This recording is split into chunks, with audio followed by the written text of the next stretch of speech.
안녕하세요. 두란 원장 유송입니다. 오늘은 한의사들과 동의보감에 대해서 이야기를 좀 해볼까 해요. 한의사들이 동의보감을 많이 보죠. 참고용어로 많이 쓰는데 요즘에 현대의학기기 사용에 대해서 예를 들면 초음파라든지 엑스레이라든지 이런 것들을 사용하는 것에 있어서 논쟁이 좀 있어요. 그런 논쟁에서 의사협회나 이런 쪽에서 사용하는 논리 중에 하나가 한의사들은 아직도 구시대적인 동의보감을 보고 처방하는 사람들인데 왜 그런 현대기기가 필요하냐 이런 이야기를 많이 해요. 아주 큰 오해라고 할 수 있고, 그분들이 한의대를 다녀보지 않았고 한의대에서 뭘 배우는지 전혀 모르기 때문에 하는 소리라고 생각을 해요. 그래서 한의사들과 동의보감의 관계에 대해서 조금 알려드리겠습니다. 그런데 이제 동의보감을 본다고 비난을 하시는 분들 중에 사실은 동의보감이 뭔지 아는 분이 있는지 사실 모르겠어요. 아마 동의보감을 한번 펴본 적도 없을 것 같아요. 근데 동의보감을 펴보시면 재밌는 사실은 이 허준 선생님이 그냥 혼자서 쓰신 내 생각을 정리한 의학책이 아닙니다. 그게 아니고 허준 선생님이 하신 일은 그 당시까지 중국과 우리나라에서 연구되고 처방이 나왔던 것들, 그 다음에 의학 이론 이런 것들을 정리를 하신 분이에요. 그러니까 동의보감은 허준 선생님의 이론책이 아닙니다. 그게 아니고 요즘으로 치면은 메디컬 위키피디아 이렇게 보실 수 있겠죠. 또 요즘으로 보자면 내과 교과서와 양리학 교과서, 생리학 교과서, 병리학 교과서 이런 거를 한 권에다가 다 묶어놨다고 생각하시면 이해가 잘 되실 것 같아요. 그러니까 그 당시로서는 그 당시까지 나왔던 이론을 총집대성한 책이다. 그래서 이게 아주 중요한 가치가 있는 것이죠. 왜냐면은 그렇게 다 책을 묶어놓지 않았다면은 예전에 어떤 사람들이 어떤 이론을 가지고 있었는지 우리가 알 수 있는 방법이 없는데 허준 선생님 한 분의 노력으로 인해서 우리가 문화유산을 가질 수 있게 된 거죠. 그러면은 한의사는 동의보감만 보고 처방을 하느냐라고 물으시면은 당연히 답은 아니다죠. 동의보감만 보고 처방을 할 수가 없습니다. 애초에 동의보감으로 공부를 하는 것도 아니고요. 학교에서 공부할 때 동의보감 안 봐요. 학교에서 배우는 것은 현대한의학 교과서고, 그 다음에 또 본과 3학년, 4학년 올라가면서 또 임상 논문을 같이 공부를 하게 되고요. 또 대학병원에서 알려주는 것들, 검사기기를 활용했을 때 이런 처방을 활용할 수 있다. 이런 부분들을 배우고서 처방을 쓰는 거기 때문에 그래서 저희 한의원에서도 자율신경 검사나 혈액 검사 이런 것들을 같이 활용을 하고 있는 거고, 동의보감만 보고 처방을 하는 사람은 아무도 없습니다. 대신 동의보감은 참고를 하죠. 옛날에 이렇게 썼겠구나 라고 참고하는 정도지 그거를 중요하게 보는 사람은 없어요. 다만 이제 동의보감을 조금 한의사들이 중요하게 보는 부분이 있다면, 현대한의학 교과서에서는 예전에 쓰던 용어들을 현대 용어로 바꾸려고 노력을 많이 하고 있어요. 많이 바꾸고 있는데 그럼에도 불구하고 아직도 완벽하게 대체가 안 되는 부분들이 있습니다. 예를 들어서 기가 허하다고 하면은 어떤 사람이 활동하기 위한 에너지가 부족하다라고 번역을 할 수는 있겠지만 그게 완벽하게 대체가 되지는 않거든요. 예를 들어서 기를 올려주는 약재들도 여러 가지 종류가 있어요. 환기가 있고 인삼이 있고 백철이 있고 이런 것들이 있는데 그런 차이에 대해서 아직까지 현대적으로 다 번역을 하지는 못한 거죠. 그렇기 때문에 동의보감을 참고로 본다.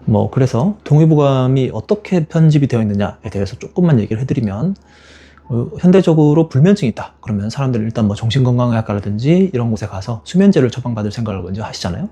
그러니까 어떤 원인으로 잠이 안 오는지 모르겠어, 그건 상관없고 일단 잘 수 있으면 되니까 수면제만 있으면 된다, 이런 논리로 가게 돼 있는데요. 동의보감에서는 그렇게 다루질 않아요.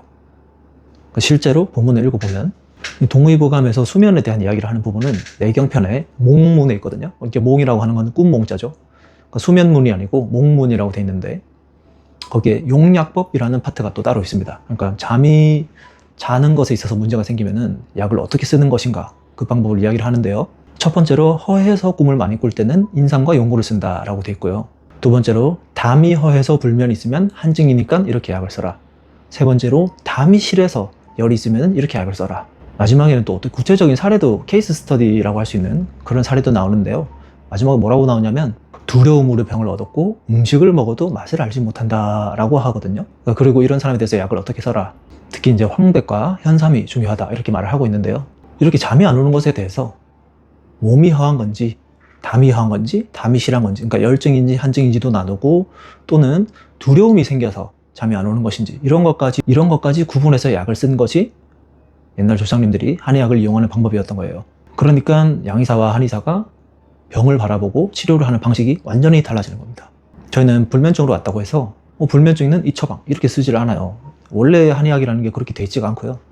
이 사람이 어떤 원인으로 병이 생겼고 지금 몸 상태에서 간신, 비폐신, 그 다음에 기혈, 진액 이런 흐름들이 어떻게 되는지 그 상태를 다 하나하나 판단을 해서 가장 적합한 처방을 쓰기 때문에 양방에서 그냥 잠이 안 오니까 수면제 먹고 주무세요 하는 거랑은 굉장히 다릅니다. 동의보감에 대해서 재밌는 부분은 요즘에 얘기하는 스트레스, 면역 이런 개념들이 용어가 다를 뿐이지 이미 거기에 다 실려 있었다는 거예요.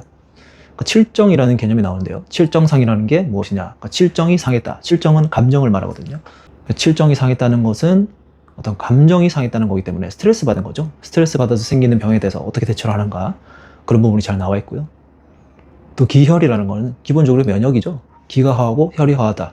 요즘으로 따지면은 에너지 활동 상태가 많이 떨어져 있고, 또 혈액에서도 혈액의 구성이 건강하지 못하다, 이렇게 되어 있는 거기 때문에 기혈이 하하다는 거는 결국은 면역력이 떨어져 있다는 거랑 같은 개념이고요. 그런 거를 채워주는 아주 대표적인 처방이 쌍화탕이고요.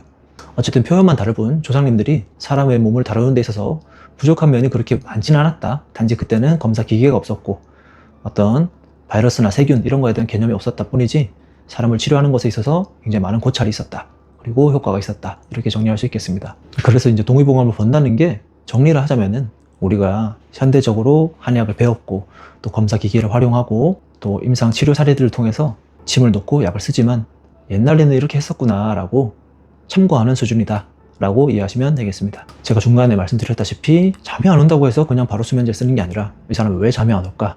이 몸에서 어떤 부분에서 장애가 생겨서 잠이 안 오는 것일까? 이걸 파악하고 그 문제를 해결해 주는 것이 한의사들이 하는 일이기 때문에 어떤 것이 더 병의 근본적인 치료에 가까울까 고민을 해보셔도 좋을 것 같고요. 항상 더 좋은 치료를 제공하기 위해서 노력하는 한의사가 되겠습니다. 그래서 여태까지 동의보감을 보고 처방을 한다, 한의사들은 동의보감만 본다, 그 시대에 머물러 있다 라고 생각하셨던 분들이 계시다면 이 영상을 통해서 그 오해를 푸셨으면 좋겠어요.